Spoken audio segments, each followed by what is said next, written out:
Hi guys, I'm Nate from Good Mayhem Racing. I'm in the process of installing these two blowers from NecksGen. They did help us out. We really appreciate the sponsorship, and let me give you some tips or things to think about when it comes to wiring in an OEM like race car.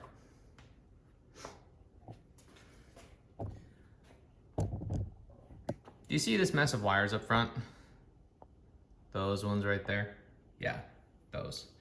So your OEM cars have radios, air conditioning, heating, a lot of features that most straight up race cars don't have.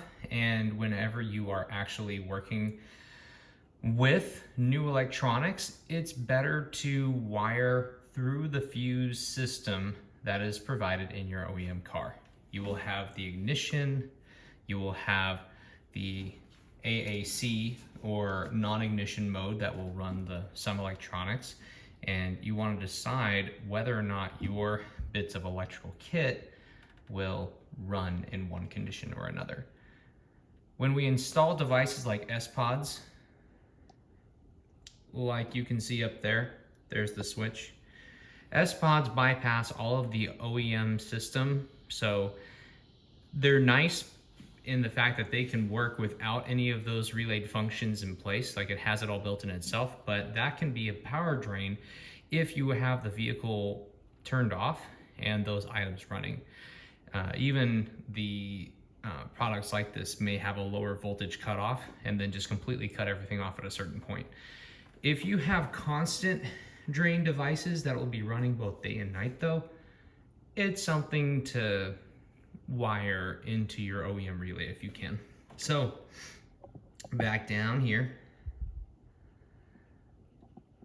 you see those three wires that are sticking out right there? One of them is a ground, one of them is a yellow wire, and then the one behind it is a gray wire.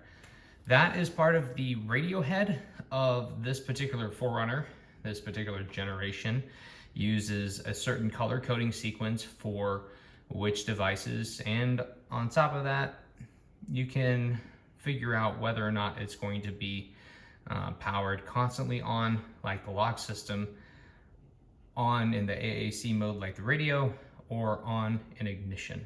So you can check that just by turning your vehicle from on AAC to ignition, and if your voltage changes then you know which wires in which mode. If you have the wiring diagram or the OEM kit, that's even better. That stuff up there is disconnected right now because I was tearing it apart to find new power. But the biggest thing is that if you want to make sure you're using good fuses, that you're working with wires that are appropriately sized for the amperage of your accessories, go through your OEM manual and build from there. So thank you guys so much for watching. This thing's going to have 3 blowers now. We have those two.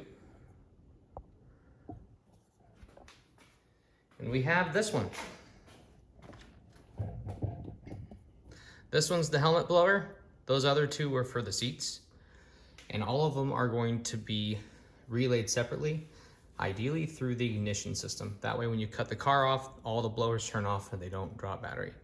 I am Nate from Good Mayhem Racing. I will see you out in the desert, if not my garage.